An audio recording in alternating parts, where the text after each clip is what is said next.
I realized a few years ago that I'd amassed a pretty wide audience. I guess you call that followers nowadays, and it seemed like just posting more videos of me dancing with my alpaca wasn't really moving the conversation on this existential threat.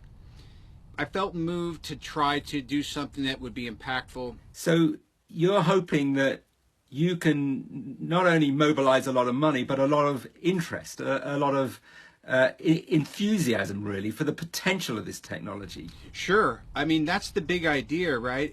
That this kind of learned helplessness over these last several years, and the just assault of pre-programmed opinions that we're given is that's the real existential threat, because it divides us. Plus, I'm looking at the back nine. I'm not a kid anymore, and I really want to find things that I think are dynamic and interesting. And tell me if I'm wrong, but isn't this the space to be catching the buzz right now?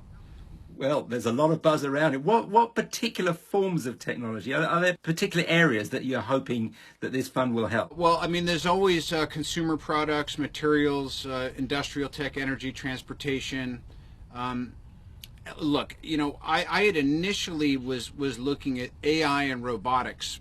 I figured that was my strong suit. It was probably easiest to identify me with my namesake and all that. But I mean, as you know, I mean, you've literally been a witness to the history of what got us here to today. And I'm kind of entering, having stepped out of the make-believe world of, let's stop Thanos.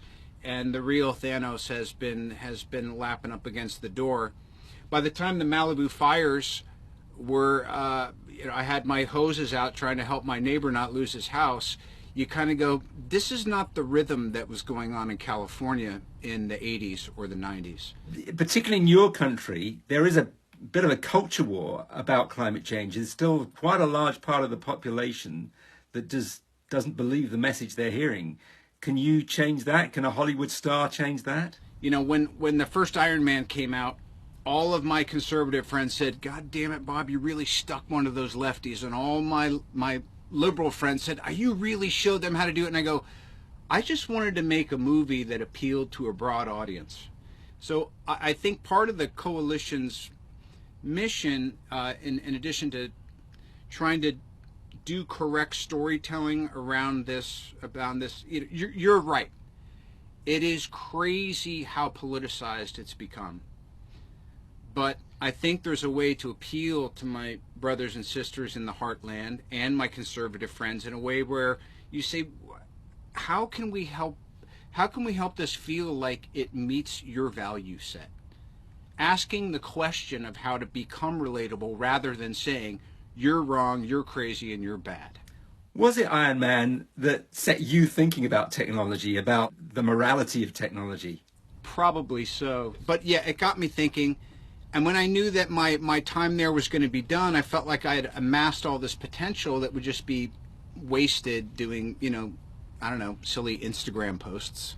Have you talked to Elon Musk about this? Elon Musk is often seen as kind of Iron Man come to life. We have a very interesting history. I respect Elon a lot.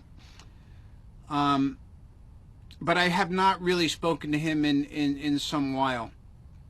I think, again, it's always interesting where it must be principle before personality. And I know what it's like to wind up in a point of visibility where you just start thinking that I will say and do as I feel. What would success look like? What, in 5 years' time, will you hope to have achieved with this? I want people to have gotten a well above average return, and that there has been a value add with where we were investing. But also, certain of these companies may really answer scaling these technologies in a way that is super impactful, and I would feel like I had some small part in that.